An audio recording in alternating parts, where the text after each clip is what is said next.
तंत्र की जब बात आती है तो सबसे बड़ा शब्द आता है 10 महाविद्या।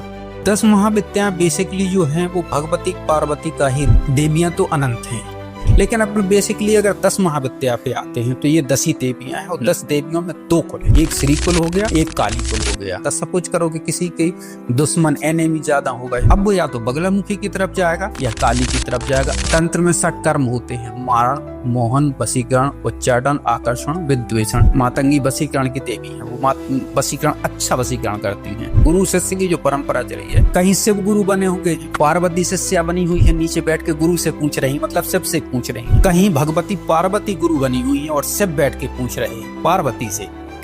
इन दोनों के संवाद को ही तंत्र भगवान शिव के मुखारबिंद से निकला हुआ है। कम समय में, कम साधना में मोक्ष प्राप्ति का यदि कोई मार्ग है, वह तंत्र मार्ग ही है। संसार में कोई भी कार्य, छोटे बड़े, आपकी जो भी मनोकामना है वो इष्ट कभी पूरी नहीं करता, कोई भी देवता नहीं करता। चाहे आप राम के उपासक हो, विष्णु के उपासक हो, देवी के उपासक हो, शक्ति के उपासक हो, वो नहीं हिलती, अपनी जगह से नहीं हिलती। वो कार्य कौन करता है? कार्य भैरव करते हैं। तो क्या मंत्र जाप और साधना से भी धन को आकर्षित किया जा सकता है? अपन बगलामुखी पर ही बात करते हैं। बगलामुखी का अष्टोत्तर शतनाम स्तोत्र यदि संकल्प लिया जाए 6 महीने के अंदर, धन संबंधी समस्त परेशानियां उसकी खत्म हो सकती है। तो स्टार्ट करते हैं आज का पॉडकास्ट और वेलकम करते हैं तंत्राचार्य गुरु डॉक्टर भास्करानंद नाथ जी का। नमस्कार महाराज जी। नमस्ते।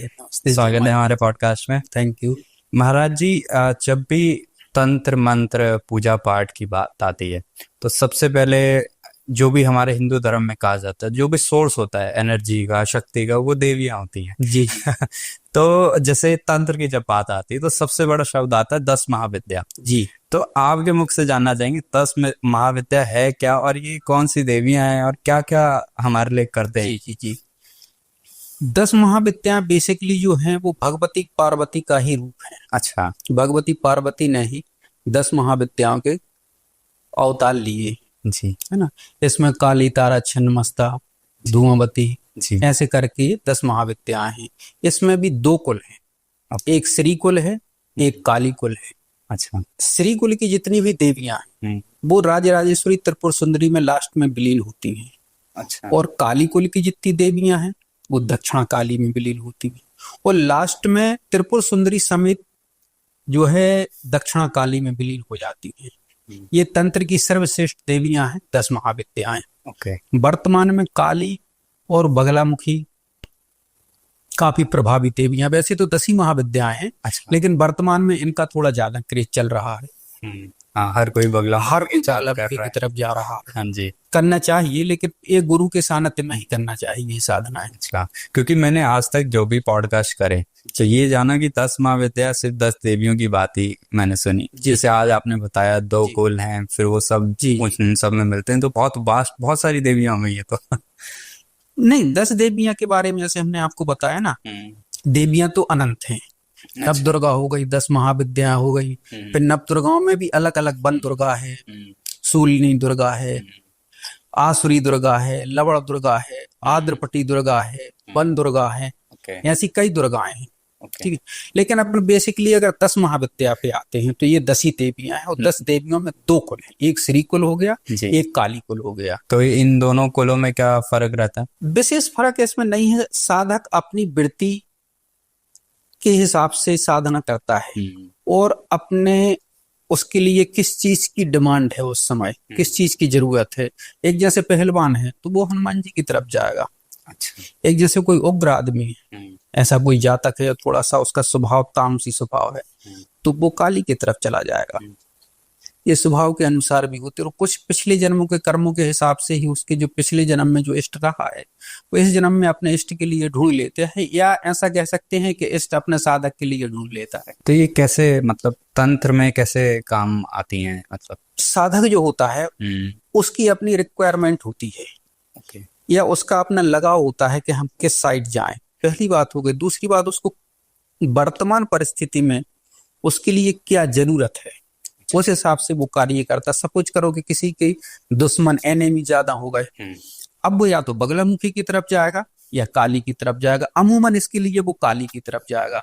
लेकिन इसमें जो कोर्ट कचहरी से संबंधित मामले हैं, राजनीति से संबंधित मामले हैं, उसके लिए साधक कहाँ जाएगा, या ये राजनेता कहाँ जाएंगे, उसके लिए वो बगलामुखी की साइड जाएंगे। कि बगलामुखी स्तंभन की सबसे बड़ी देवी है। ओके। हर देवियों का अपना एक कार्य है कि हम ये कार्य करेंगे। ऐसे भद्रकाली है तो मूलतः वो मारण की देवी है, ठीक है ना। बगला है तो ये स्तंभन की देवी है। तो जैसे आपने पूरा मेरे को बताया 10 महाविद्या के बारे में, तो हम एक एक देवी के बारे में जान सकते हैं किस देवी के लिए क्या हेल्प मिल सकती है हमारे जीवन में साधना करने। देखिए, कोई भी देवी हो, साधक का जो इष्ट होता है वो तो अपने साधक के लिए सारे काम करता है। साधक कहाँ जाएगा, उसको यदि 6 कर्म कराना पड़ेंगे, सपोज करो 6 कर्म मारण में, मतलब सॉरी, तंत्र में 6 कर्म होते हैं, मारण, मोहन, वशीकरण, उच्चाटन, आकर्षण, विद्वेषण। ये 6 कर्मों के नाम से जाने जाते हैं। इसको शॉर्ट में अपन 6 कर्म कह देते हैं, ठीक है ना। अब कोई साधक काली का उपासक है, काली मूलतः शत्रु विनाशक देवी है, लेकिन ऐसा नहीं है। वो उसको अन्य कार्य, मान लो स्तंभन कराना उसके लिए, तो वो बगला की तरफ थोड़ी जाए, क्योंकि उसकी इष्ट तो काली है ना, वो काली से ही करा लेगा, काली ही सबको। और दूसरा इसमें ये भी है कि ये अद्वैतवाद और द्वैतवाद ये 2 हैं। द्वैतवाद में तो आपके लिए 10 महाविद्याएं दिख रही हैं, लेकिन जब साधक का एक स्तर बढ़ता है तो वो एक ही है। अच्छा। हाँ, 10 महाविद्या एक ही है और एक ही 10 में विभक्त हो गई है। तो वो सारे गुण एक ही देवी में है, वो कर सकती है। वो 6 कर्म एक ही देवी करती है। बगला है, जो आदि बगला का साधक है, जो साधक, वो भगवती ही सब कुछ करा लेगा। अच्छा। स्तंभन तो कराएगा ही कराएगा, कोर्ट कचहरी के केस जीतेगा, इलेक्शन जीतेगा, ठीक है ना। लेकिन अन्य कार्य भी वो वशीकरण भी करा सकता है। वैसे वशीकरण के लिए खास तौर से अपना ये मातंगी है, मातंगी वशीकरण की देवी है। वो वशीकरण, अच्छा वशीकरण करती हैं, लेकिन वो बगला से ही कराएगा, जो बगला का साधक है। माई में कमी क्या है, 10 महाविद्या वही है और वही 10 में विभक्त है। हाँ। तो महाराज जी, जब देवियों की बात आती है तंत्र में, तो तंत्र भी 2 टाइप के होते हैं। एक तो पॉजिटिव तंत्र हो गया, एक नेगेटिव हो गया, मतलब किसी के कुछ गलत करने के लिए। तो जो तांत्रिक या जो साधक किसी का गलत करने के लिए इन विद्याओं का यूज करते हैं, तो कुछ इफेक्ट भी आता है या मतलब? ना, इफेक्ट तो आता है। अब आपने जैसे तंत्र का कहा कि 2 प्रकार के तंत्र होते हैं, हाँ इसमें कुछ होते हैं, लेकिन सपोज करो कि एक चाकू है आपके पास, ठीक है,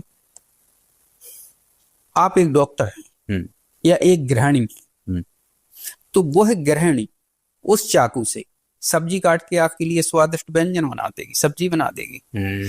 एक सर्जन है, वो ऑपरेशन करके और आपकी डिसीज ठीक कर देगा। लेकिन उसी में आतंकवादी टाइप अगर कुछ लोग हैं तो वो चाकू से आपकी हत्या भी कर सकते हैं। ये साधक के ऊपर डिपेंड रहता है कि उसको अपनी शक्ति से किस टाइप का कार्य लेना है और कैसा कार्य लेना है। शक्ति कभी नहीं चाहेगी कि हम किसी का गलत कार्य करें, लेकिन साधक उससे कार्य करवाता है। ओके। और जिस टाइप का आप कार्य उससे चाहें वो आप करा सकते हैं। पैसा है आपके पास, आप चाहें तो दूध पी ले और आप चाहें तो लेकर भी ले सकते हैं। ये आपके विवेक के ऊपर डिपेंड करता है। वही डिपेंड करता है ना। हाँ। किसी का बुरा कराने से बढ़िया अपना कुछ भला और बढ़िया करा, अपना भला करो, अपनी लाइन बड़ी करो, बशर्ते दूसरे की लाइन छोटी करने की अपेक्षा अपनी लाइन बड़ी कर लो। यही तंत्र में सबसे अच्छी चीज है। और तंत्र जो है, एक्चुअली में तंत्र क्या है? तंत्र है विस्तार, तंत्र है फैलाव, ठीक है ना। ये शरीर में कई प्रकार के तंत्र होते हैं। अच्छा। यह सरकार का एक तंत्र होता है, अलग अलग प्रकार के डिपार्टमेंट है ना, ये सरकार के तंत्र है। ओके। तो तंत्र में भगवती से ही अपन स्टार्ट करते हैं कि भगवती ने सोचा कि मैं एक हूं, अहम ब्रह्मा, ब्रह्म है ही वो। फिर उसके बाद उसने गणेश का निर्माण किया, फिर एक गणेश से 8 गणेश हो गए, 8 गणेश से और भी ज्यादा गणेश हो गए। तो गणेशों की संख्या भी बहुत है। आदमी सोचते मूलाधार में एक गणेश है, वो तो है ही, लेकिन 60 चक्रों के भी एक एक गणेश हैं। अच्छा। भैरव हैं तो एक भैरव हैं, फिर 8 भैरव हैं, फिर 52 भैरव हैं, ठीक है ना। ये फैलाव है, जितना आप फैलाते जाइए यही तंत्र है। ओके। तो जैसे भी तंत्र की बात कर रहे थे, आपने कहा कि 10 महाविद्या का यूज करते हैं लोग, तो तंत्र में या तस्म महाविद्या में ये भैरव जी और गणेश जी का क्या कनेक्शन आता है? हाँ, ये आपने बहुत अच्छी बात पूछी। इसके भी पहले एक चीज आती है, इसको अपन गुरु कहते हैं। ओके। है ना? तो गु का अर्थ होता है अंधेरा और रू का अर्थ होता है उजाला या प्रकाश। तो जो अंधकार से प्रकाश की ओर ले जाए आपके लिए, वह क्या है? वह गुरु। ठीक है ना? अब अंधकार क्या है और प्रकाश क्या है? अंधकार से मतलब रात का अंधेरा नहीं, अंधकार से मतलब है अज्ञानता। जो आपको अज्ञानता से ज्ञान की ओर ले जाए, वह क्या है? वह गुरु है। ओके। ठीक। तो आपने 10 महाविद्या के बारे में जैसे आप जानते हैं या अन्य चीजों के बारे में आप जानते हैं, तो इसका ज्ञान कौन कराएगा आपके लिए? इसका ज्ञान ही गुरु कराता है। इस चीज का ज्ञान ही आपको गुरु कराता है। आपके पास सपोज कर कोई हीरा है, अपन मान लेते, अब हीरा है, इसको कौन जानता है? इसके लिए आप जांच कराने के लिए जौहरी के पास जाएंगे, वो देख के बताएगा कि ये हीरा है। ठीक है। यही कार्य गुरु करता है। गुरु बताएगा कि ये हीरा है, तब आपको पता चलेगा। गुरु बताएगा कि ये भगवती है, इसकी साधना आपको ऐसी करनी है। गुरु ही आपको आगे ले जाएगा। ओके। तो ऐसा नहीं है कि मतलब मैंने किताब में 10 महाविद्या को कोई मंत्र निकाल लिया और चालू कर दिया, मेरी क्या रिक्वायरमेंट है मुझे नहीं पता, गुरु के बिना कुछ नहीं। गुरु के बगैर कुछ हो ही नहीं सकता। गुरु बताएगा कि क्या रिक्वायरमेंट है। साधना की पहली सीढ़ी गुरु है। ये तो परंपरा आज से नहीं है, अनादि परंपरा है। भगवान शिव और माता पार्वती से ही ये परंपरा चली है और अनादि परंपरा है। गुरु शिष्य की जो परंपरा चली है, कहीं शिव गुरु बने होंगे, अच्छा, पार्वती शिष्या बनी हुई है, नीचे बैठ के गुरु से पूछ रही, मतलब शिव से पूछ रही है। कहीं भगवती पार्वती गुरु बनी हुई है और शिव बैठ के पूछ रहे हैं पार्वती से। ओके। इन दोनों के संवाद को ही तंत्र कहते हैं। तो इसमें भी 2 भेद हो गए, एक आगम और एक निगम। ये परंपरा वहां से चली आई है। अब जैसे आपने किताब की बात की जी, कि हम डायरेक्ट किताब से नहीं कर सकते, इसको आप देखिए कि भगवान कृष्ण तो स्वयं परमात्मा के अवतार थे। इनने भी संदीपनी को अपना गुरु बनाया। संदीपनी आश्रम में रहे, गुरु की सेवा की, चरण वंदना की, या आश्रम के जो भी कार्य होते हैं वो किए। यदि आप भगवान राम को ले लें, तो भगवान राम तो साक्षात तारा के अवतार थे। ये जो 10 स्वरूप हैं भगवान विष्णु के, 10 अवतार हैं, ये 10 महाविद्याएं ही 10 अवतार हैं। जैसे कृष्ण है तो वो काली है, राम है तो ये तारा है, भगवती तारा ने ही राम का अवतार लिया। राम जो है, राम ने किन से दीक्षा ली? वशिष्ठ से। उसके बाद विश्वामित्र को अपना गुरु बनाया।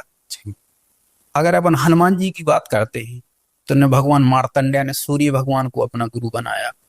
और अपन बाद में यदि आए, मीरा को ले लें तो मीरा ने रविदास को अपना गुरु बनाया।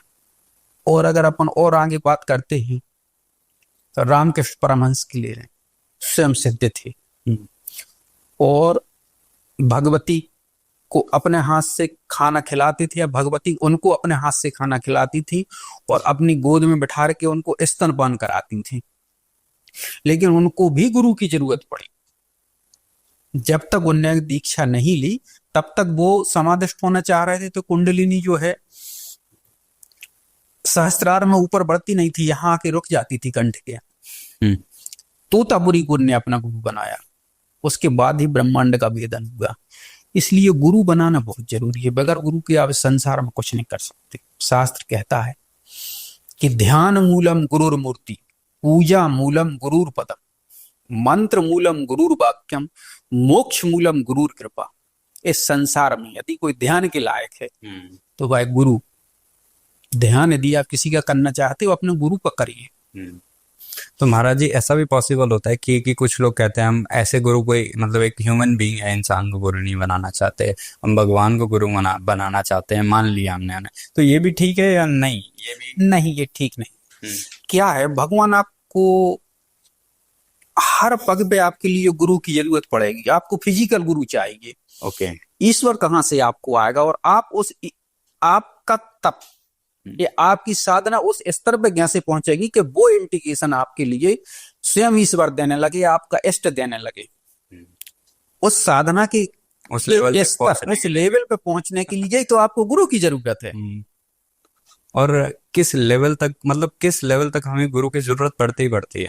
गुरु की जरूरत तो आपको जीवन के अंतिम पड़ाव तक पड़ती है। फिजिकल गुरु होना चाहिए। अच्छा, फिजिकल गुरु होना चाहिए। तो ये धार्मिक ज्ञान भी एक साइंस की तरह हो गया। तो अगर हम विदाउट टीचर या विदाउट गुरु करने चल पड़े हैं तो कुछ अपना ही नुकसान करके 100% इसमें नुकसान होगा। यदि विदाउट गुरु के आप करते हो तो आपको 100% इसमें नुकसान होगा, क्योंकि आप उस ऊर्जा को समझ नहीं पाएंगे कि ऊर्जा आपको मेंटेन कैसे करनी है बॉडी में।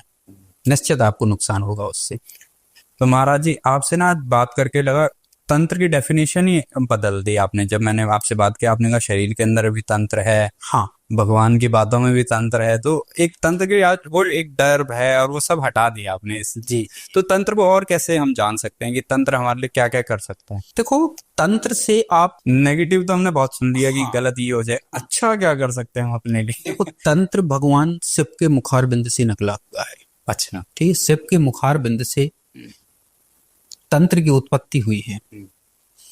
कम समय में, कम साधना में मोक्ष प्राप्ति का यदि कोई मार्ग है, वह तंत्र मार्ग ही है। ओके, क्योंकि मैंने आज तक ये मोक्ष प्राप्ति का मार्ग तंत्र से होके जाता है, ये मैंने आज तंत्र से ही होके जाता है। और एक तांत्रिक को, तंत्र की और तांत्रिक की परिभाषा आजकल जो है लोगों ने बड़े नेगेटिव वे में लिया है, उसको नेगेटिव बना दिया कि एक तांत्रिक होगा तो वो ऐसा होगा, गलत कार्य करता होगा, किसी को मूठ मारता होगा, किसी को नुकसान पहुंचाता होगा, या वो डॉल होती है उसमें सुई चुभा के किसी को परेशान करता होगा। ना, तंत्र भगवान शिव के मुख से निकला है। जो भगवान शिव के मुख से निकला है वो खराब तो हो ही नहीं सकता, वो तो कल्याणकारी, इस जगत के लिए कल्याणकारी ही है।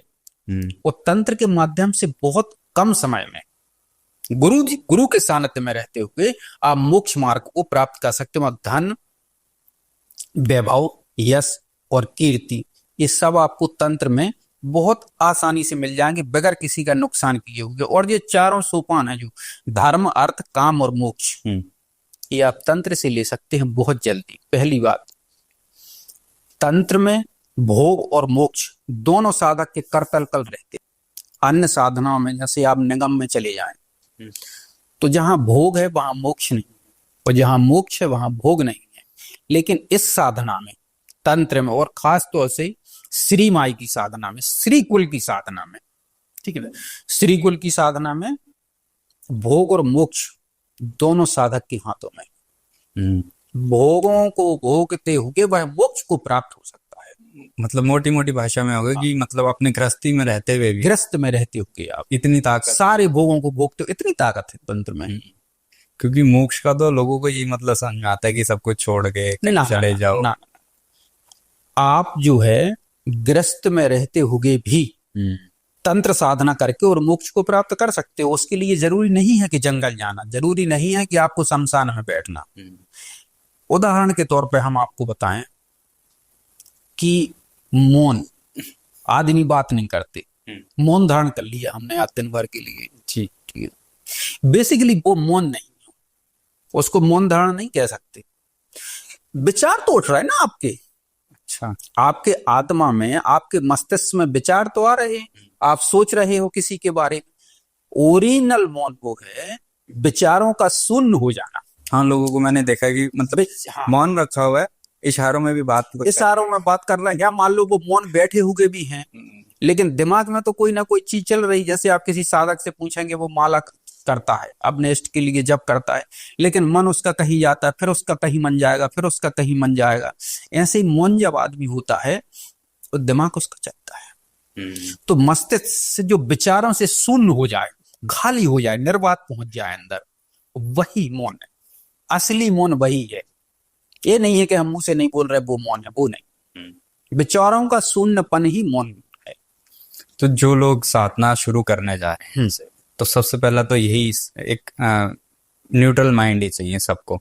तो तंत्र की हेल्प से क्या एक स्टेप उठा सकते हैं, क्या कुछ कर सकते हैं कि हम माइंड न्यूट्रल हो जाए और मौन हो जाए, जैसे आप कह रहे हैं? वो क्या है कि गुरु के सानिध्य में रह के जब आप जाप करोगे, सबसे पहले इसकी सीढ़ी तो गुरु से ही आती है। ओके सबसे पहली सीढ़ी जो है तो गुरु के सानिध्य में रह के जी, गुरु इस चीज का अभ्यास कराता है। अभ्यास करते करते आप उस अवस्था में पहुंच जाते हैं जब आप विचारों से शून्य हो जाते हैं। गुरु क्या है? गुरु है ज्ञान। गुरु फिजिकल मनुष्य नहीं है। ओके। मनुष्य तो है जिसको आप पूजेंगे, जिसको आप गुरु बनाएंगे। वास्तव में गुरु एक तत्व है। ओके। गुरु एक तत्व है जिसको आप गुरु बनाएंगे। 2 हाथ 2 पैर एक शरीर वाला जो मनुष्य है, उसके अंदर जो चेतना है, जिसको आप गुरु मान रहे हो, बेसिकली इस देह को आप गुरु नहीं मान रहे हो ना। ओके। इस देह में वह जो चेतन आत्मा है वह गुरु है। उसकी डोर वो भगवान दक्षिणामूर्ति शिव से जुड़ी हुई है। यहाँ जो आप गुरु के लिए करोगे वह उस गुरु के से होती हुई भगवान दक्षिणामूर्ति शिव के पास पहुंच जाएगा ऑटोमेटिकली। ऑटोमेटिक। तत्व वो ही है एक्चुअली में। अच्छा। एलिमेंट होते हैं ना, जो तत्व होते हैं, ये गुरु तत्व है। ऐसे कई प्रकार के तत्व होते हैं। तो गुरु के लिए जो भी आप करोगे, करना तो आपको फिजिकली गुरु के लिए, लेकिन उस गुरु के माध्यम से वो दक्षिणामूर्ति, क्योंकि वो ही विश्व गुरु है, जगत के गुरु भगवान दक्षिणामूर्ति शिव हैं। अपने आप कनेक्शन, वो अपने आप कनेक्शन हो जाएगी, वो डोर हो जाएगा। गुरु की जरूरत इसलिए भी पड़ती है साधना में कि जब आप गुरु की पूजा करते हो या गुरु की साधना करते हो, पहली सीढ़ी ही ये है। तो इसका जो गुरु मंत्र देता है, जिसको अपन गुरु मंत्र कहते हैं, तो ये गुप्त होता है, गोपनीय होता है, लेकिन फिर भी अलग अलग संप्रदाय के हिसाब से अलग अलग मंत्र देते हैं। उनका अपना ठीक है, वो एक लेवल पे, एक स्तर पे जब लोग वहां पहुंच जाते हैं तो वो चीज वहां पहुंच जाती है। लेकिन जो मूल गुरु मंत्र है वो बाग बीज ही है, जो यूनिवर्सल गुरु मंत्र है। क्योंकि गुरु क्या है? ज्ञान। ज्ञान कौन है? सरस्वती। गुरु है ज्ञान, और ज्ञान क्या है? सरस्वती। बाग बीज ही गुरु मंत्र है। जब साधक गुरु मंत्र का जप करता है तो उसकी बुद्धि का विकास होता है, बुद्धि का विकास होता है। और उसके साथ गुरु मंत्र से ये भी साधक के लिए फायदे होते हैं कि गुरु, परम गुरु, परात्पर गुरु, परमेष्टि गुरु, दिव्योक्त, सिद्धोक्त और मानवोक्त, इन सारे गुरुओं का आशीर्वाद उसको प्राप्त होता है। उसकी विशेष मिलती है जो पूरा एक गुरु मंडल है। अच्छा। गुरु की पूजा करने से पूरा जो गुरु मंडल है, एक गुरु मंडल बड़ा है। अच्छा। पूरे पूरे गुरु मंडल का आपको आशीर्वाद मिलेगा। इसके साथ में शिव और शक्ति का आशीर्वाद मिलेगा। ये एक दूसरे से अटैच है, डिटैच नहीं है, एक दूसरे से अटैच है। इनका आपके लिए सानिध्य मिलेगा। फिर आप आगे चलते हैं तो इसकी जो गुरु मंत्र की जो मूल देवता है वो भगवती सरस्वती। सरस्वती का आशीर्वाद आपको मिलेगा। और फिर जो विश्व गुरु हैं भगवान दक्षिणामूर्ति शिव, इनका आपको आशीर्वाद मिलेगा। 9 नाथों का आशीर्वाद आपको मिलेगा, क्योंकि वो भी गुरु मंडल में है। मच्छिंद्र नाथ हो गए, भरतहरि नाथ हो गए, ये जो नाथ संप्रदाय के जो गुरु, ये भी गुरु मंडल के अंतर्गत आते हैं। तो इनका भी आपको आशीर्वाद मिलेगा। एक चीज अपनी क्लियर हो गई। दूसरी चीज, इसके बाद यदि दूसरा जो स्टेप होता है वो गणेश की साधना से होता है। ओके। साधक जब बैठता है तो मूलाधार में जो स्थिति है वो सबसे पहले गणेश की ही स्थिति है। अच्छा। गणेश विघ्न करता भी है और विघ्न हरता भी है। तो साधक के जीवन में, साधना पथ में आए हुए समस्त प्रकार के विघ्नों का विनाश करने के लिए गणेश की साधना की जाती है। ये शुरुआत यहीं से होती है। ठीक है ना। अभी अपन आगे और चर्चा करते हैं इसमें। अब इसके बाद अपन गणेश से भी फिर आगे बढ़ते हैं। ये प्रॉपर हम आपको चैनल बाय चैनल सीक्वेंस बता रहे हैं। अच्छा, जो एक तरीका है, जो एक तरीका है मोक्ष का या कोई भी हाँ, मोक्ष का कह लो, कोई साधना का कह लो आप, साधना के लिए। ठीक है ना। फिर आता है भैरव। संसार में कोई भी कार्य है, छोटे बड़े, आपकी जो भी मनोकामना है वो इष्ट कभी पूरी नहीं करता। कोई भी देवता नहीं करता। अच्छा। कोई भी देवता है, चाहे आप राम के उपासक हो, विष्णु के उपासक हो, देवी के उपासक हो, शक्ति के उपासक हैं, वो तो अपने सिंहासन पर राजे राजेश्वरी है, वो महारानी है, वो तो बैठी रहती। अच्छा। वो नहीं हिलती, अपनी जगह से नहीं हिलती। वो कार्य कौन करता है? कार्य भैरव करते। अच्छा। लोग लगे हुए पूजा, लोग लगे हैं करोड़ों अरबों, जिनकी आप गिनती नहीं। आप इन्फिनिटी गिन नहीं सकते आप। उनके नीचे इतने लोग बाग हैं, वो कार्य करते हैं। तो वो कौन है? वो सब भैरव हैं। हम और आप कौन है? हम और आप भैरव ही हैं। ओके। सूर्य क्या है? मार्तंड भैरव है। हनुमान जी का पंचमुख स्वरूप जो है वो हनु भैरव है। सब कुछ करो चिकन मुर्गा, इसको चंद्रचूर्ण भैरव बोलते हैं। इस संसार में पूरा संसार शक्तिमय और भैरवमय है। सारे कार्य भैरव करते हैं। इसलिए भैरव की साधना बहुत ज्यादा जरूरी है। दुष्टों का भी विनाश करते हैं, लेकिन कार्य आपके मनोनुकूल जो भी आप चाह रहे हैं, जो भी आप भगवती से कह रहे हैं, जो भी आपका इष्ट है, आप उनसे जो भी मांग रहे हैं, वो उसकी पूर्ति कौन करेगा? उसकी पूर्ति भैरव करेगा। इसलिए भैरव साधना जरूरी है। अब इसके अपन आगे जाते हैं तो शिव, हर देवी चाहे 10 महाविद्या हो या नव दुर्गा हो, इन सब के अपने पति हैं। अच्छा। जिनको आप शिव कहेंगे। ठीक है। कोई भी आप देवी की साधना कर रहे हैं तो शिव की साधना जरूरी होती है। और अगर पुरुष देवता की साधना कर रहे हैं तो स्त्री देवता की साधना जरूरी है। मतलब एक माला तो आपको करनी ही करनी पड़ेगी। जी ऐसा सिक्वेंस है। अब इसमें आप एक चीज और बताते, MSc और BSc की किताबों में ज्ञान भरा पड़ा है सही बात। लेकिन एक 5 साल के या 10 साल के लड़के से आपके लिए आप वो किताबें दे दो तो क्या कि वो उसके लिए जरूरी है या उसके काम की है? महाराज जी मेरे हिसाब से तो बेसिक ही नहीं पता होगा तो किताब कैसे बेसिक ही नहीं पता होगा। ऐसा नहीं है कि वो किताबें बेकार हैं या उसमें कुछ है नहीं, बहुत ज्ञान भरा पड़ा है। BSc MSc की किताबों में बहुत ज्ञान पड़ा हुआ है। लेकिन आप वो किताब उसके लिए दे देंगे, उसके लिए कुछ समझ में नहीं आएगा। प्राइमरी से चलेगा या आजकल जो LKG UKG वगैरह होते हैं यहाँ से वो चलेगा। एक एक अक्षर का गुरु जो है उसको ज्ञान कराएगा कि आ, फिर 2 अक्षर का ज्ञान कराएगा कि आ और माम मिला के वो आम बनाएगा, फिर 3 अक्षर का ज्ञान कराएगा, फिर सेंटेंस बनाएगा, फिर वो चैप्टर पढ़ने लगेगा। तो सीक्वेंस से ही चलना चाहिए। डायरेक्ट मूल मंत्र पे देवता के आ जाओ या बड़े स्तर की मंत्र करने लगो तो एक तो आप उसकी ऊर्जा को संभाल नहीं पाओगे, उसकी ऊर्जा को आप संभाल नहीं सकते। ऐसे किसी ने जिम में प्रवेश ही किया है और उसके लिए सीधा आप रिंग में भेज दो, पहलवान पटक देगा उठा के, क्योंकि वो ऊर्जा नहीं है। वो ऊर्जा धीरे धीरे गेन करके और अपना शरीर बलिष्ठ करके तब वो रिंग में जाने के लिए और कुश्ती लड़ने के लिए तैयार होगा। इसलिए डायरेक्ट जो मूल मंत्र होते हैं या बड़े मंत्र होते हैं, इनसे साधना कभी स्टार्ट नहीं होती है। साधना वैसे गुरु गणेश भैरव पहले इनके पुरस्चरण कर ले साधक, फिर भगवती या पुरुष देवता जिसका जो भी है, शंकर जी हैं, हनुमान जी हैं, गणेश जी हैं, जिसका जो इष्ट हो, एक अक्षरी मंत्र से उसकी साधना आप शुरू करिए। एक एक मंत्र का प्रॉपर पुरस्चरण करिए आप। पुरस्चरण 2 प्रकार की होती है, वो एक ही प्रकार, मतलब पहले तो उसका पंचांग पुरस्चरण, फिर दशांग पुरस्चरण। पंचांग पुरस्चरण में आता है जाप हो गया, जाप के बाद उसका दशांश हवन हो गया, हवन के बाद उसका दशांश तर्पण हो गया, तर्पण के बाद उसका दशांश मार्जन हो गया। ये पंचांग पुरस्चरण हो गया। लास्ट में कन्या हो जाता है। तो साधक बार बार ऐसे करता जाता है, पुरस्चरण पे पुरस्चरण करता जाता है, तो इष्ट की कृपा उसको मिल जाती है जी।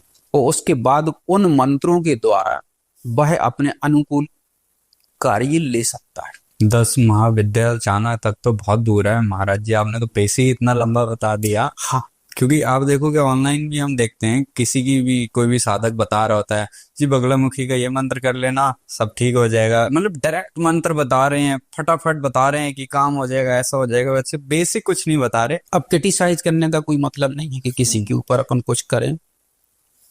आजकल तो खूब लोग आ रहे हैं, पॉडकास्ट में भी लोग आ रहे हैं कि 1000 अष्टोत्तर शतनाम कर लो भगवती का। निस्संदेह अष्टोत्तर शतनाम में बहुत ताकत है, अष्टोत्तर शतनाम से आप कुछ भी कर सकते हो। लेकिन हमारा दावा है कि 1000, 2000, 5000 भगवती तक आपकी आवाज तो पहुंचने लगेगी, इसमें ऐसा नहीं है। एक एंट्री हो जाएगी, आप 1000 कर लोगे, लेकिन आप उससे ये सोचो कि आप कार्य कर लो किसी प्रकार, आप अपने मन के अनुरूप जो आप चाहते हो वो कार्य कर लो, तो वो नहीं। इसका प्रॉपर पुरस्चरण 11,000 का है अष्टोत्तर शतनाम का। और कलयुग में जो आप चतुर्गुण करना पड़ेगा आपके लिए, मतलब 44,000, उसके बाद आप जो है कर सकते। मेहनत है, मेहनत है। एक बार मंत्र जप लो, मूल मंत्र बता दिया, इससे साधक का नुकसान होता है और बहुत बड़ा नुकसान होता है। जिस नुकसान की तो ना हम कल्पना कर सकते ना आपको बता सकते। जैसे आजकल क्या हो रहा है, कई जगह हमने देखा है कि भगवती का जो मूल मंत्र है 36 अक्षरी का, 36 तत्व हैं उसमें नार से बीज जुड़वा दे रहे हैं, संपुट लगवा दे रहे हैं, धूमावती माई का संपुट लगवा दे रहा है बीज मंत्र का। अब ये मंत्र उग्र नहीं, उग्राति उग्र मंत्र हो गया, जिसकी ऊर्जा को वो साधक संभाल नहीं पाता। उसके बाद वहां से उसका नुकसान होना शुरू होता है। शुरू में तो उसका कार्य हो जाएगा, उसका कार्य हो जाएगा, लेकिन उस कार्य के बाद जब उसको प्रॉब्लम शुरू होगी, वो प्रॉब्लम किसी भी प्रकार के हो सकती है। उसका कोर्ट केस बन जाए, जेल चला जाए, घर में विध्वंस हो जाए, कोई प्रकार की बीमारियां हो जाए घर में, पत्नी को हो जाए, बच्चे कहा ना माने। क्योंकि जिस प्रकार की देवी का मंत्र का संपुट लगाएंगी मंत्र में, वह देवियों की योगनियां वहां आती है, तो उनके स्वभाव भी वैसे ही रहते हैं, सौम्य है, जैसे लक्ष्मी है। लक्ष्मी की जो योगनियां रहेंगी वो सौम्य रहेंगी, वो नुकसान नहीं करेंगी। अन्नपूर्णा की जो योगनियां रहेंगी या अन्नपूर्णा भगवती, वो सौम्य रहेगी, ठीक। लेकिन इसी में आप काली कर लो, तो काली की जो योगनियां है वो तो उग्र हैं, क्योंकि काली तो रण की ही देवी है। उसके हाथ में आप देखो ना क्या है, कटा हुआ मुंड है, नीचे रक्त का कटोरा है, मुन्नों की माला पहने हुए है। और उसका प्रादुर्भाव केवल शत्रुओं के विनाश के लिए ही हुआ है, और विनाश किया उसने, और बाकाया अपने मूल शक्ति में वो वापस लौट गई, विलीन हो गई। वो काली तत्व जो है, वो तत्व हमेशा रहा नहीं, वो विद्वान नहीं है। आप अपने मंत्रों की शक्ति से उस तत्व के लिए आप प्रकट करते हो, इस ब्रह्मांड से, इस प्रकृति से। लेकिन उसका उस समय क्या काम था, वो प्रकट हुई, शत्रु का उसने विनाश किया, असुरों का विनाश किया, और अपनी मूल शक्ति में दोबारा से विलीन हो गई। ये उसका मूल कार्य है। तो उसकी योगनियां भी वैसी ही रहती हैं। इसलिए ये जो साधना है बहुत सोच समझ के गुरु के सानिध्य में ही करना चाहिए। गुरु का होना बहुत जरूरी है। गुरु का होना बहुत जरूरी है, बगैर गुरु के आप कुछ नहीं कर सकते। जैसे आपने आज स्टेप ही बताया, मैं तो स्टेप सुन के ही हैरान हो गई। पहले गणेश जी को, फिर भैरव जी को। सबसे इंटरेस्टिंग बात तो ये पता चली कि कोई भी शक्ति आपके लिए काम नहीं कर रही। हाँ। भैरव जी का ऑर्डर मिल रहा है, वो कर रहे हैं, और ये कोई भी नहीं बताता। हनुमान जी हैं, हनुमान जी क्या 24 घंटे हर आदमी का कार्य करते रहे? वो तो राम के दास हैं, भगवान राम की सेवा में हमेशा लगे हुए हैं। उनके जो पार्षद हैं, नीचे के लोग हैं, वो आपका कार्य करते हैं। हनुमान जी कलयुग के प्रत्यक्ष देवता, निस्संदेह कार्य होता है, लेकिन हनुमान जी किसी का कार्य करने नहीं जाते कहीं। वो इतनी महाशक्ति है। प्रधानमंत्री से आपके संबंध है, मोदी जी से, आपने कोई भी मेल यहां से मोदी जी को भेज दिया तो मोदी जी स्वयं थोड़ी आएंगे। मोदी जी संबंधित स्टेट के मुख्यमंत्री से आप बोल देंगे, मुख्यमंत्री संबंधित एसपी को बोल देगा, एसपी संबंधित एसपी आ सकता है, या एसपी संबंधित छोटा मोटा कार्य होगा संबंधित थाने को बोल देगा, वो टीआई आके आपका कार्य कर देगा, एसडीएम को बोल देगा। विषम परिस्थिति आपकी आ गई तो एसपी भी आ सकता है। लेकिन आप कहोगे पर मुख्यमंत्री या सीधे मोदी जी आ जाए, तो ये सब छोटे कार्यों या बड़े कार्यों के लिए ऐसी जो शक्ति होती है वो तो ऐसी जगह विराजती है अपने सिंहासन पे, वो कहाँ जाएगी, और फिर शोभनीय भी नहीं है वो चीजें। तो महाराज जी, ये तो बहुत नॉलेज वाली बातें आपसे जानी, मगर ऑडियंस जैसे हमारी पॉडकास्ट देख रही है अभी, जी, तो वो भी चाहते हैं। कुछ लोग होते हैं जिनके पास समय नहीं होता, गुरु के पास जाने का समय नहीं होता। क्या आपके माध्यम से क्या कुछ थोड़ी बहुत साधनाएं, या जीवन में खुश रहने के लिए, या धन संपत्ति आती रहे, या परिवार में एक सुख समृद्धि बनी रहे, तो उसके लिए क्या क्या साधनाएं अलग अलग कर सकते हैं लोग? देखिए, ये तो रुझान के ऊपर डिपेंड करता है जी, कि साधक किसको अपना इष्ट बनाना चाहता है। जी, है ना। बेसिकली तो सारी शक्तियां एक ही हैं, लेकिन ठीक है, वो नाम मंत्र से साधना शुरू कर सकता है। जी, जो देवता के या देवी के जो नाम मंत्र होते हैं वो उनसे साधना शुरू कर सकता है। अष्टोत्तर शतनाम भी कर सकता है, क्योंकि उसमें भी भगवती के या देवता के 108 नाम है। किसी भी, जिसके शंकर जी के हैं, गणेश जी, हनुमान जी हैं, इनके अष्टोत्तर शतनाम से साधना। लेकिन यदि वो इसके आगे जाना चाहता है, अपने स्तर को उठाना चाहता है, तो गुरु की जरूरत पड़ेगी, प्रॉपर उसको दीक्षा लेनी पड़ेगी। एक अक्षर मंत्र से फिर वो ऊपर जाएगा। और ये मंत्र यदि कोई जपता है तो किसी भी देवता का मंत्र जपता है या देवी का मंत्र जपता है, इसमें कवच बहुत जरूरी है। कवच पहले के राजा महाराजा लोग फिजिकल जो कवच होते थे लोहे के अपने शरीर पर बांध के चलते थे राम युद्ध में, कि शत्रु या शत्रु सेना द्वारा फेंके हुए अस्त्र और शस्त्र शरीर की रक्षा हो जाए। इसलिए ये मंत्रों द्वारा ये सूक्ष्म कवच होते हैं, मंत्रों की एनर्जी होती है इसमें, ऋषि मुनियों द्वारा बनाए। ये आपके शरीर की, आपके सूक्ष्म शरीर की रक्षा करते हैं।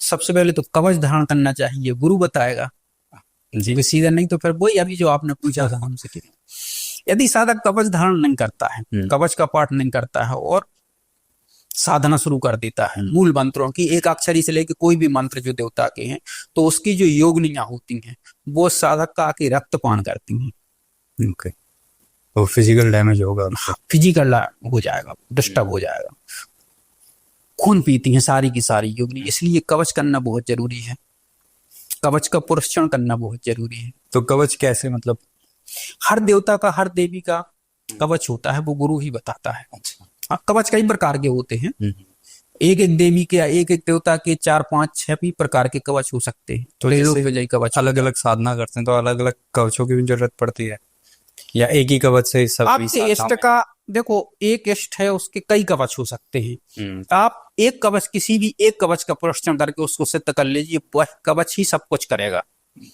क्योंकि 10 कवच भी करेंगे ना, मान लो एक देवता के आप 10 कवच कर रहे हो, तो वो मूल जो है उसका तत्व तो एक ही है ना, देवता तो एक ही है। आपका कुछ भी नाम है, बहन आपको भाई के नाम से बुलाती है, मम्मी पापा आपका नाम लेते हैं जी, दोस्त आपको किसी और नाम से बुला देंगे, पत्नी किसी और नाम से बुलाएगी, हो तो आप एक है ना। कवच आप 10 भी कर लो ना, लेकिन वो मूल उसका देवता तो एक ही है ना, इष्ट है, सोर्स एक ही है उसका।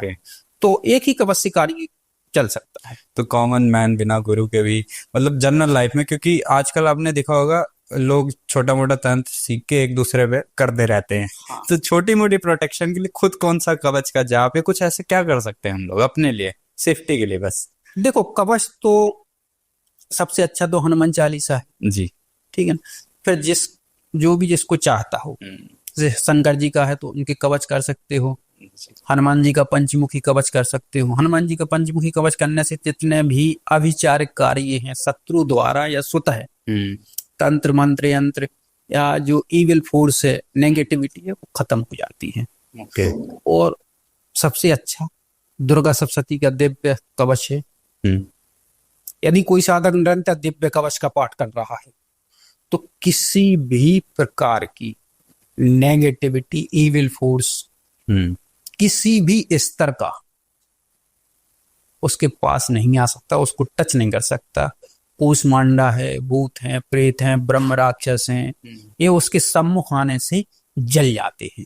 जो साधक देवी के कवच का पाठ करता है, और उसमें दिया भी है कि कवच के पाठ किए बगैर एक पग भी घर से बाहर नहीं निकालना चाहिए। पहले कवच करो, उसके बाद कहीं जा। फर्स्ट कार्य आपका होना है कवच। मतलब इंस्टेंट में अगर हमें कुछ लग रहा है, कोई दिक्कत है, तो कर सकते हैं, कवच कर सकते हो आप। और आगे अगर लेवल बढ़ाना तो फिर गुरु के पास तो चलें, गुरु की जरूरत। इससे ज्यादा एक्सपेरिमेंट फिर एक्सपेरिमेंट नहीं कर सकते, क्योंकि फिर नुकसान हो जाएगा। फिर नुकसान हो जाएगा, किसी भी टाइप का नुकसान, किसी रिलेशनशिप में भी दिक्कत आ सकती है। 100% भी हो सकता है, बिल्कुल 100% दिक्कत आएगी।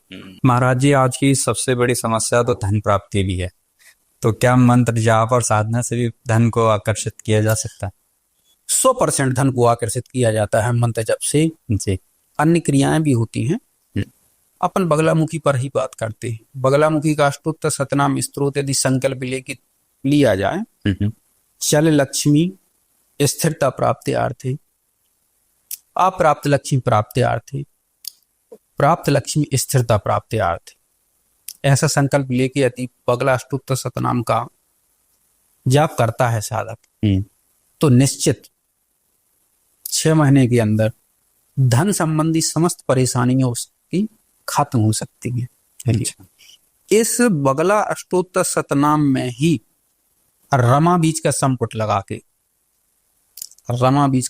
लगा के यदि 108 पाठ या 100 पाठ करता है साधक, 6 महीने के बीच में उसकी समस्त प्रकार की परेशानियां खत्म हो जाएंगी, उसका ऋण उतर जाएगा, धन का आगमन शुरू हो जाता है बगला अष्टोत्तर शतनाम। भगवती तो श्री विद्या है ही है, बगलामुखी जो है वो श्री विद्या ही है। और बगला की गायत्री में भी पाद भिन्न करके, गायत्री को पाद भिन्न करके, किससे पाद भिन्न? रमा बीज से पाद भिन्न करके, इसमें 1 पाद भिन्न, 2 पाद भिन्न, 4 और 5 पाद भिन्न तक कर सकते हो। ये गुरु बताएगा, ये आम लोगों की समझ में आने वाली चीज नहीं है। 1 या 1.25 लाख जपने में चारों तरफ से धन के दरवाजे खुल जाते। और इसको ही साधक यदि कर ले 3-4 साल, तो इस पृथ्वी पर वह साधक दूसरा कुबेर बन जाता है, दूसरा कुबेर बन जाता है। बगलामुखी में वो ताकत है, इसको कर। लेकिन अगर साधक गायत्री करता है तो उसको गुरु का सानिध्य जरूरी है। और अष्टोत्तर शतनाम करता है तो कोई बात नहीं, अष्टोत्तर शतनाम वो करे। और इसको और पावरफुल बनाने के लिए रमा बीज का संपुट लगा दे। और हमारा ऐसा मानना है, ऐसा अनुभव है कि अगर साधक साथ में हवन और करता है, जिसमें खीर का भी हवन कर सकता है, थोड़ी सी उसमें केसर मिला ले खीर में, सूखी खीर, क्योंकि जलने में सुविधा होगी। जब आप आहुति दोगे, गीली खीर तो जलेगी नहीं, दिक्कत करेगी, उसके लिए समीधा बहुत ज्यादा चाहिए आपके लिए। तो सूखी खीर बनाए, उसमें थोड़ी केसर मिला ले। एक तो ये हो गया। और नहीं तो जो साकल लाता है, साकल कभी हमारे हिसाब से बाजार से बना बनाया नहीं खरीदना चाहिए, साकल घर में बनाना चाहिए, ठीक है ना। साकल का एक प्रमाण होता है कि जो तिल होता है, तिल से आधा चावल होता है, चावल से आधा जौ होता है, ठीक। फिर इसमें अपने हिसाब से 100 ग्राम को गुल मिला ले, कमल गट्टे, बेल। बेल बहुत ज्यादा लक्ष्मी प्राप्ति के लिए सबसे अच्छा है, लक्ष्मी को खींचता है बेल। तो बेल का गूटा, गाय का शुद्ध घी, ये मिला के यदि साधक हवन करता है अष्टोत्तर शतनाम द्वारा, गायत्री द्वारा, गायत्री तो खैर एक बात अलग हो गई, तो 6 महीने के अंदर उसके लिए धन की सारी परेशानियां उसकी खत्म हो जाएंगी। और यदि गायत्री से हवन करता है तो वो धन कुबेर बन जाएगा 1-1.5 साल के अंदर, दूसरा कुबेर इस पृथ्वी पे, ये गारंटी है। मगर उसे इतनी मेहनत भी करनी पड़ेगी। आपने कहा इतना लंबा प्रोसीजर है। प्रोसीजर लंबा है, जरूर है, लेकिन देखिए अगर 12वीं आपको पढ़ना है तो 12 साल तो इंतजार करना पड़ता है। आप डायरेक्ट 12वीं तो अपनी एज कैसे ले जाओगे, 17 मतलब 12-5-17 साल तक। वो ये कोई इंस्टेंट मंत्र नहीं है, मेहनत और पूरा प्रोसीजर मेहनत करके चलोगे तो कुछ प्राप्ति होगी, नहीं हम सब धन प्राप्ति के लिए शॉर्टकट कोई रास्ता नहीं। जो अच्छी लक्ष्मी है, गलत लक्ष्मी के लिए तो, अलक्ष्मी के लिए तो पर कई प्रकार के चोरी डकैती कुछ भी है, लेकिन जो स्वच्छ लक्ष्मी है, जो ठहरे, जो लक्ष्मी ठहरे, उसके लिए तो यही साधन ठीक है। बहुत बहुत धन्यवाद महाराज जी, आपसे आप बहुत सारी चीजें सीखने को मिली, मंत्रों के बारे में जानने को मिला, गुरु का मतलब आज एक्चुअल पता चला कि कनेक्शन कहाँ जोड़ता है। अगर हम किसी गुरु बनाते हैं तो कनेक्शन सीधा जी ईश्वर तक कनेक्शन जुड़ जाता है। बिल्कुल बिल्कुल जुड़ता है। और कोई मंत्र की भी इतनी शक्ति होती है कि अगर हमने कुछ गलत कर दिया, हाँ, कुछ भी एक स्टेप भी गलत करा तो वो हमारे ऊपर ही गलत पड़ेगा। फिर हम कहते हैं कि अरे महाराज जी ने मंत्र गलत बताया था। सत तंत्र तो एक तलवार की धार है। गलत उसमें नहीं देखा जाता है कि जैसे मीरा थी तो भक्ति मार्ग की थी, रस खान थे भक्ति मार्ग, भक्ति मार्ग में कुछ नहीं होता। लेकिन यदि आप कर्म मार्ग भी, ये सारे कर्म मार्ग, भक्ति मार्ग में तो गलत भी चलेगा, क्योंकि उसमें किसी चीज की जरूरत केवल भक्त का क्या है, केवल अपने भगवान से मांगता है, वो केवल भगवान से जुड़ा रहता है। इसमें भी हम आपको एक बहुत मजे की बात बता रहे हैं। भक्ति मार्ग में बहुत सी चीजें नहीं होती हैं, गलत भी चल जाता है, सही भी चल जाता है, आपको कोई नुकसान भी नहीं होता है, लेकिन आप बहुत ज्यादा किसी का भला भी नहीं कर सकते हो, किसी की तकदीर भी नहीं बदल सकते।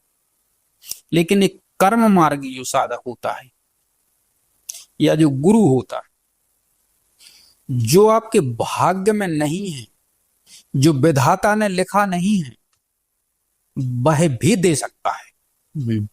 तुलसीदास जी थे, ये बनारस की बात बता रहे हैं हम आपको। वहां एक बनक था, बनिया, उसके यहां संतान नहीं थी। तुलसीदास जी के पास गया, प्रभु संतान होगा, कल बताएंगे, कल आना। क्योंकि तुलसीदास जी की हनुमान जी से बात होती थी। हनुमान जी से कहा, हनुमान जी ने कहा कल बताएंगे। हनुमान जी ने रामचंद्र जी से पूछा, बोले प्रभु ऐसी ऐसी बात है। बोले बता दो तुलसी के लिए कि उस बनिए के भाग्य में संतति नहीं, संतति नहीं। हनुमान जी से हमने तुलसीदास जी से कहते, तुलसीदास जी ने बनिया से बोल दिया। एक ऐसा समय था कि वो घर आ रहे थे शाम को, कहानी लंबी है, हम आपको शॉर्ट शॉर्ट में सुना दे रहे हैं। तो रास्ते में इनको संत कीनाराम मिल गया, जो कुत्ते का मांस लोच रहे थे। उस समय लाइट तो होती नहीं थी, लालटेन लालटेन दीपक वगैरह यही सब होते थे। तो एकदम से इन्हें संत कीनाराम को देखा तो घबरा गए, क्योंकि ये तो अघोरी थे। हनुमान जी से औलाद मांगने गया था, उस कबीरा से औलाद मांगने गया था, वो देगा तेरे को, औलाद चाहिए। बोले ले। तो कुत्ता को ऐसो मां सुनने निकालो, इन्हें जल्दी से अपने जो तौलिए डाले थे गले में, ऐसो के ले औलाद, ले औलाद, ले औलाद। ऐसे कुत्ता को 4 बार मांस दे दो, 4 चमीटा भी पीठ पे मार दे। तो घबरा गए, देख के कुछ समझ में नहीं आई। अधेरो भी है तो जो कहा, घर पहुंचे, खोलो देखो तुम्हें 4 गुलाब के फूल निकले। उनकी पत्नी तो सट खा गई। 4 साल बाद इन्हें जो है तुलसीदास जी के लाना बुला। तुलसीदास जी ने देखे भाई किनके बालक खेल रहे हैं। बोले महाराज अपना ही बालक ना। तुलसीदास जी कहने लगे कि अब भोजन जब ही करें, पहले एक रहस्य जान लें। हनुमान जी महाराज से बात करी। हनुमान जी महाराज ने श्री राम जी से बात करी। रामचंद्र जी बोलने लगे थे, कोई अपनी कमाई में से निकाल के दे दे, उसमें हम थोड़ी रोक सकते। उसने अपना तब दिया है, वो दे सकता है। वह अपनी कमाई में से अपना पुण्य दे सकता है, हम रोक थोड़ी सकते। चाहते तो तुलसीदास भी दे देते, लेकिन वो दोनों में थोड़ा सा डिफरेंस होता है। कर्म मार्गी होता है, वो अपने बल से कार्य करता है। ये भगवान से केवल प्रार्थना करते हैं दोनों, अपन उनकी बुराई नहीं, वो भी अपनी जगह ठीक है। ये थोड़ा सा बेसिक अंतर। जी, बहुत बहुत धन्यवाद जी। धन्यवाद आप।